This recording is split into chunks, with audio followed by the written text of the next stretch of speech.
എൻ്റെ പ്രിയപ്പെട്ട അധ്യാപകരോട് എനിക്ക് അവസാനമായി സൂചിപ്പിക്കാനുള്ളത്, നമ്മുടെ ക്ലാസ് മുറികൾ ഒരിക്കലും പാഠപുസ്തകത്തിലെ അറിവുകൾ മാത്രം വിളമ്പുന്ന 4 ചുമരുകൾ മാത്രമായി ഒതുങ്ങിപ്പോകരുത്.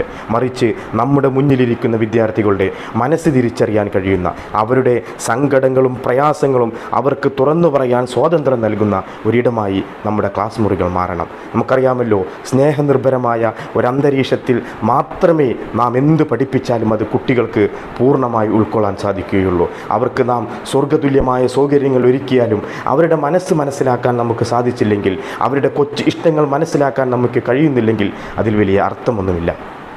നമുക്കെല്ലാവർക്കും അറിയുന്ന ഉറുദുവിലൊരു വരിയുണ്ട്, മുജെ ഐസി ജന്നത്ത് നെഹി ചാഹിയേ ജഹാസേ മദീന ദിക്കായിനത്. അതായത് പ്രവാചക സ്നേഹം മനസ്സിൽ കയറിയ ഒരു വ്യക്തി പറയുകയാണ്, എനിക്ക് ഇതുപോലത്തെ ഒരു സ്വർഗം വേണ്ട, സ്വർഗത്തിൽ നിന്നും പ്രവാചകൻ അന്ത്യവിശ്രമം കൊള്ളുന്ന മദീന കാണാൻ പറ്റില്ലെങ്കിൽ അതുപോലത്തെ ഒരു സ്വർഗം എനിക്ക് വേണ്ട എന്ന്.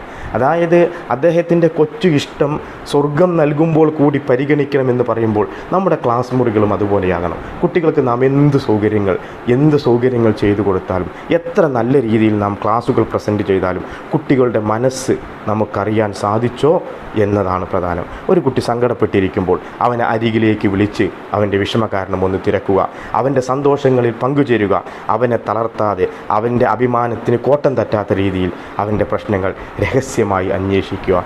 ഒരു കുട്ടി ക്ലാസ്സിൽ സ്ഥിരമായി വൈകി വരികയോ ഹോംവർക്ക് ചെയ്യാതിരിക്കുകയോ ചെയ്യുമ്പോൾ നാം അതിൻ്റെ കാരണം അന്വേഷിക്കണം. ഒരുപക്ഷെ അവൻ്റെ വീട്ടിലെ രോഗിയായ മാതാപിതാക്കളെ പരിചരിച്ച ശേഷമായിരിക്കും അവൻ ഓടിക്കിതച്ച് സ്കൂളിലേക്ക് വരുന്നത്.